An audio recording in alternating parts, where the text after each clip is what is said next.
আপনি নিজে কোথায় তা কখনো ভেবেছেন? আপনি বিশ্বাস করছেন ঈশ্বরের উপর, প্রারব্ধের উপর, কখনো নিজের উপর করেছেন? আমি আপনাকে একটা সহজ কথা বলি, যদি আপনি ঈশ্বরের উপর বিশ্বাস রাখেন, শুধুই ঈশ্বরের উপর বিশ্বাস, তাহলে আপনি সেটাই পাবেন যেটা আপনার ভাগ্যে লেখা রয়েছে। কিন্তু যদি আপনি নিজের উপর বিশ্বাস রাখেন, আত্মবিশ্বাস রাখতে শেখেন, তাহলে ঈশ্বর আর নিয়তি দুজনে মিলে আপনার ভাগ্যে সেটাই লিখবে যা আপনি চাইছেন। তাই মনে রাখবেন, সাফল্যের পথ হলো এই বিশ্বাস। নিজের আত্মবিশ্বাসকে ধরে রাখতে শিখুন, দেখবেন আত্মা প্রসন্নতায় ভরে উঠবে। তাহলে আসুন এই প্রসন্ন ভাব নিয়েই বলুন, রাধা রাধা।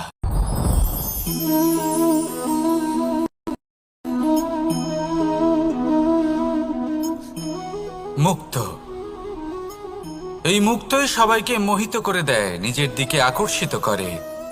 অত্যন্ত সুন্দর, গোল, শুভ্র।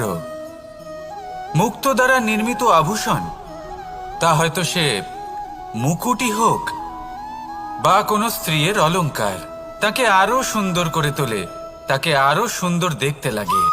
এবার এই মুক্তকে এত সুন্দর দেখার জন্য কত কষ্ট সহ্য করতে হয় তা কি কখনো আপনি ভেবেছেন? এই মুক্ত ঝিনুক থেকে বের করা হয়, ঝিনুক যা কিনা সমুদ্রের তলদেশে থাকে। ওকে কত কষ্ট সহ্য করতে হয়, জলের চাপ সহ্য করতে হয়, সমুদ্রের স্রোত সহ্য করতে হয়। এই ঝিনুককে এত কষ্ট সহ্য করতে হয়, এই মুক্তকে এত কষ্ট সহ্য করতে হয়, তারপরে এর রূপ এত সুন্দর হয়। যদি আপনিও আপনার পরিশ্রমের সৌন্দর্য, নিজের পরাক্রমের সৌন্দর্য এই সংসারে প্রকাশিত করতে চান, তাহলে আপনাকেও কষ্ট সহ্য করতেই হবে। তাই জীবনে যখনই সংকট আসবে, বিপদ আসবে, সমস্যা আসবে, তখন একে সুযোগ হিসেবে গ্রহণ করুন। কারণ এই বিপদের সাথেই লড়াই করে আপনি মুক্তর মতোই পরিশুদ্ধ হয়ে উঠবেন। তাহলে আসুন আর আমার সাথে ভালোবেসে বলুন, রাধা রাধা। আপনি কি জানেন আপনার জীবনে আপনার আসল জীবনসাথী কে হন? মাতা পিতা, ভাই বোন, স্বামী স্ত্রী? না, আপনার আসল জীবনসাথী হলো আপনার শরীর। সেই শরীর যার দিকে আপনি কখনো নজরই দেন না, ঠিক কি না? এবার যে মানুষ এই রহস্য বুঝতে পারেন, তার জীবন এমনি শুভ হয়ে যায়। আপনি নিজেই দেখুন না, সে সংসারের মঙ্গলই করা হোক বা সত্যের রক্ষা করা হোক, তা সে শত্রুর সাথে যুদ্ধ করা হোক বা মিত্রকে রক্ষা করা হোক, এই শরীরই তো কাজে আসে। তপস্যাতে, বলিদানে, পরিশ্রমে এই শরীরই হলো আধার, ঠিক কিনা? তাই আমাদের কর্তব্য হলো যে আমরা যেন নিজের শরীরের যত্ন নিই। আমরা কি খাই, আমাদের কি খাওয়া উচিত, এটা যেন বুঝি। কোনটা সুপাচ্য আর কোনটা নয়, এটা যেন বুঝি। কারণ যেমন হবে অন্ন, মনও তেমনই হবে। যত ভালো অন্ন তত ভালো মন। আর সুস্থ শরীর হলো সুস্থ মনের আধার, এ কথা অবশ্যই মনে রাখবেন। আর যদি মন সুস্থ থাকে, তাহলে সকল শুভ উদ্দেশ্য পূর্ণ হবে। তাহলে আসুন আর আমার সাথে ভালোবেসে বলুন, রাধা রাধা। কথায় আছে যে দৃষ্টি অত্যন্ত কঠোর হয়, অত্যন্ত শক্তিশালীও হয়। কথায় আছে যে কারোর উপর যদি কুদৃষ্টি পড়ে, তাহলে তার বিনাশ কেউ আটকাতে পারে না। এই যে কুদৃষ্টি, এর উপাচারও আমাদের কাছে রয়েছে। যখন আমরা বাড়ি নির্মাণ করি, তখন একটা কালো মুখোশ লাগাই, যাকে রক্ষা কবচ মনে করা হয়, কুদৃষ্টি থেকে বাঁচার জন্য।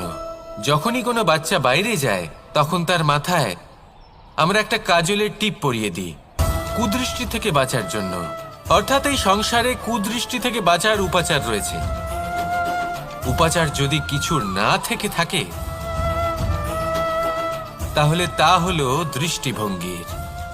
যদি আপনার দৃষ্টিভঙ্গি অনুচিত হয়, তাহলে আপনার পতন কেউ আটকাতে পারবে না।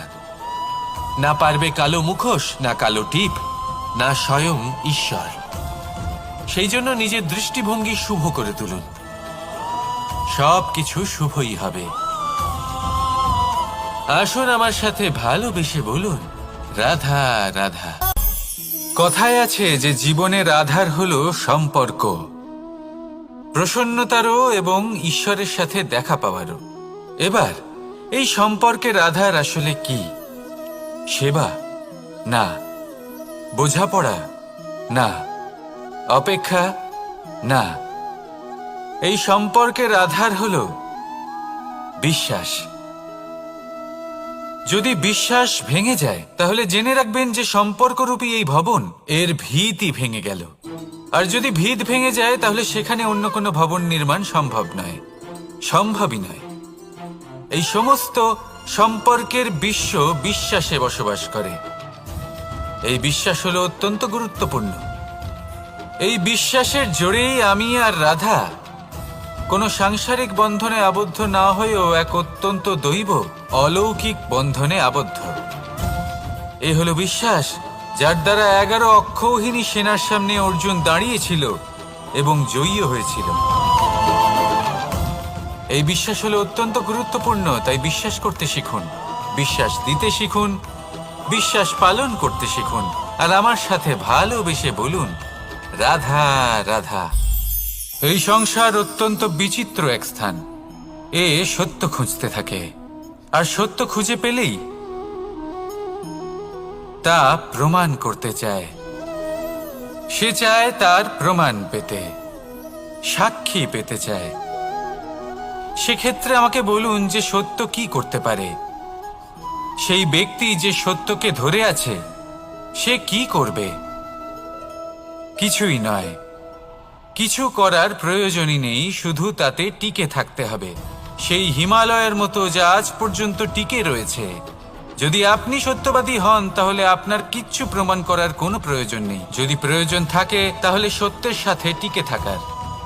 এই সময় নিজে সাক্ষী হবে, নিজে প্রমাণ দেবে।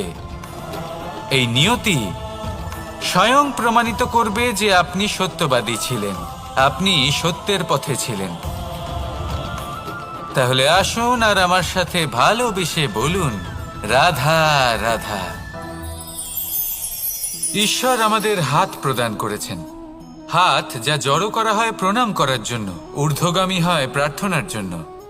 এই হাত যার দ্বারা আমরা খাবার খাই, ফসল উৎপাদন করি। কিন্তু এই হাতের দ্বারা সবথেকে শ্রেষ্ঠ কাজ কি হতে পারে? সেবা। আগে হ্যাঁ, সেই হাত যা সামনে এগিয়ে আসে সেবা করার জন্য, যে সেবা করে তাদের যারা দুঃখে থাকেন, নিরাশ হয়ে থাকেন, যারা সেবা করেন তাদের যারা কিনা দরিদ্র, সেই হাত হলো সব থেকে অধিক মহান।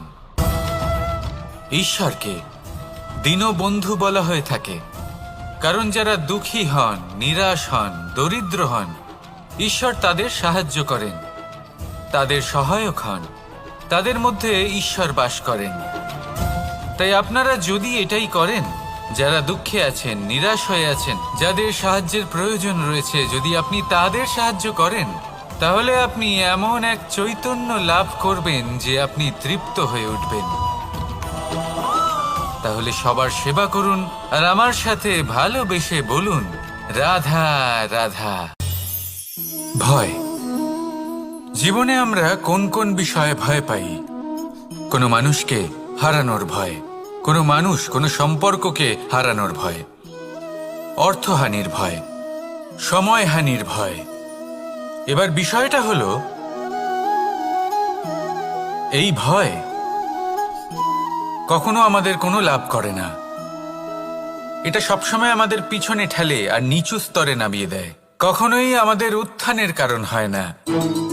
তাই জীবনে যদি কোনো ভয়ের কারণ থাকতেই হয় তা শুধুই এটা, যে মানুষের কথা ভাবতে ভাবতে, সম্পর্কগুলিকে হারানোর ভয়, মানুষকে হারানোর ভয়, সবার মন রাখতে রাখতে আপনি যেন নিজেকে, নিজের ভাবনা চিন্তাকে না হারিয়ে ফেলেন।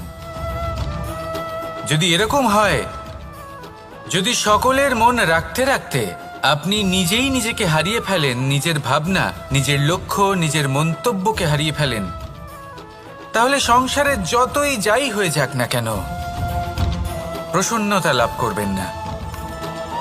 তাই রক্ষা তাকেই করুন যে আপনাকে রক্ষা করে, আপনার মানসিকতা, আপনার ব্যক্তিত্ব, আপনার লক্ষ্যকে রক্ষা করে। আর যদি কোনো বিষয় ভীত হতে হয়, তবে আপনি যেন নিজের উদ্দেশ্যের থেকে দূরে না চলে যান। তাহলে আসুন আর আমার সাথে ভালোবেসে বলুন, রাধা রাধা। সময় একটু একটু করে কেটে যায়, একটু একটু করে নিকটে আসে। খুব অদ্ভুত ব্যাপার। এই সময় প্রতিকূল হলেও একটু একটু করে কেটে যায়। এই সময় যদি ভালো হয় তাহলে একটু একটু করে নিকটে আসে। অনুচিত তখনই হয় যখন আমরা নিজেদের অসফলতার জন্য সময়কে দোষ দিই, কিন্তু আসলে তেমনটা হয় না। আপনার পরিশ্রম আর প্রয়াস দ্বারাই আপনি সাফল্য লাভ করবেন, সময়ের দ্বারা নয়। যদি এই সাফল্য একটা সুন্দর ভবন হয়, তাহলে সময় হলো তার দেওয়ালের রং, যা সময়ের সাথে বদলাবে, সময়ের সাথে ফিকেও হয়ে যাবে। কিন্তু সাফল্যের এই ভবন আপনাকেই নির্মাণ করতে হবে, আপনার পরিশ্রমের ইট দ্বারা এবং প্রয়াসের চুনসুরকি দ্বারা। তাই পরিশ্রম আর প্রয়াস করতে থাকুন, সাফল্য আপনি অবশ্যই পাবেন। সময় যদি আজ ভালো না হয় তাহলে কাল অবশ্যই হবে। প্রয়াস করতে থাকুন আর আমার সাথে ভালোবেসে বলুন, রাধা রাধা। এ হলো